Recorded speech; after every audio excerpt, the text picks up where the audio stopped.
Hi hello friends, welcome to our channel. நான் உங்கள் பிரியா பாலு. எல்லோரும் எப்படி இருக்கீங்க? நல்லா இருக்கீங்களா? நாங்கள் இங்கே நல்லாயிருக்கோம். நீங்களும் இங்கே நல்லா இருப்பீங்கன்னு நினைக்கிறேன். இப்போ இந்த வீடியோ என்னென்னா, நம்ம இன்றைக்கி என்ன சமையல் செய்ய போகிறோன்னா, முட்டை தான் இருந்தது. நான்வெஜ் எதுவும் எடுக்கலை. சரி, முட்டை வச்சு ஒரு ரெசிபி பண்ணலாம் அப்படின்றதுனால அந்த வீடியோ தான் உங்கள் கூட ஷேர் பண்ணிக்க போகிறேன். இந்த ரெசிபி வந்து கறி தொக்கே தோத்துருங்க, அந்த மாதிரி டேஸ்ட்டாக இருக்கும். முட்டையை உடச்சி ஊற்றி அப்படியே லேஸாக எடுக்கிற மாதிரி இருக்கும். சூப்பராக இருக்கும் அந்த குழம்பு. தொக்குன்னு சொல்லலாம், கிரேவின்னு சொல்லலாம், குழம்புன்னு சொல்லலாம். சாப்பாட்டுக்கு டிஃபனுக்கெல்லாம் அருமையாக இருக்கும். அந்த ரெசிபி தான் உங்கள் கூட ஷேர் பண்ணிக்க போகிறேன். வாங்க வீடியோக்குள்ளே போகலாம். கேஸ் ஆன் பண்ணி கடாய் வச்சுக்கலாம். கடாய் காஞ்சதும் ஒரு 4 ஸ்பூன் எண்ணெய் ஊற்றிக்கலாம். எண்ணெய் காஞ்சிடுச்சு. ஒரு அரை ஸ்பூன் கடுகு போட்டுக்கலாம். கடுகு பொரியட்டும். ஒரு 8 பல்லு உரித்து தட்டி வச்சுருக்கிற பூண்டு நல்லா பொன்னிறமாக ஃப்ரை ஆகட்டும். ஒரு கீரி வச்ச பச்சை மிளகாய், ஒரு பச்சை மிளகாவை 2ஆக கட் பண்ணி வச்சேன், அதை போட்டிருக்கேன். ஒரு கொத்து கருவேப்பிலை, 2 மீடியம் சைஸ் வெங்காயம் சின்னதாக கட் பண்ணது, அதையும் இதில் போட்டு நல்லா கோல்டன் ஃப்ரை வதக்கலாம். வெங்காயம் நல்லா ஃப்ரை ஆகிடுச்சு. இப்போ பெரிய தக்காளி ஒரு 5 தக்காளி மிக்ஸி ஜாரில் ஃபைன் பேஸ்ட்டாக அரைச்சி வச்சுருக்குது, அதே இதில் மிக்ஸ் பண்ணுறேன். 1/4 ஸ்பூன் மஞ்சத்தூள்.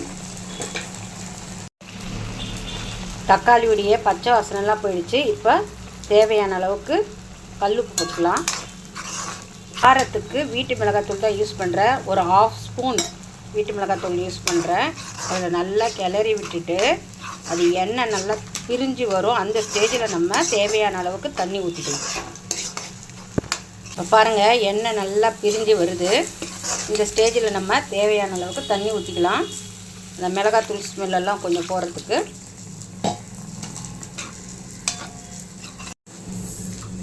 இப்போ நான் தேவையான அளவுக்கு தண்ணி ஊற்றிக்கிட்டேன். கொஞ்சம் தாராளமாக ஊற்றிக்கிட்டேன். ஏன்னா நம்ம முட்டை உடச்சி ஊற்றும் போது அது கொஞ்சம் திக்கு கொடுக்கும்.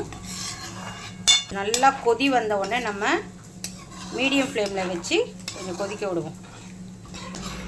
தக்காளி நல்லா வந்து மிளகாத்தூள் ஸ்மெல்லாம் போட்டு சுண்டி வந்துடுச்சு. தண்ணியும் ஓரளவுக்கு சுண்டிடுச்சு. இந்த ஸ்டேஜில் நம்ம வந்து முட்டையை உடச்சி ஊற்றலாம். இப்போ நான் 4 முட்டையை உடச்சி ஊற்ற போகிறேன். அந்த வந்து மஞ்சக்கரு வந்து உடையாமல் பொறுமையாக போடணும். ஸ்லோ ஃப்ளேமில் வச்சுக்கோங்க.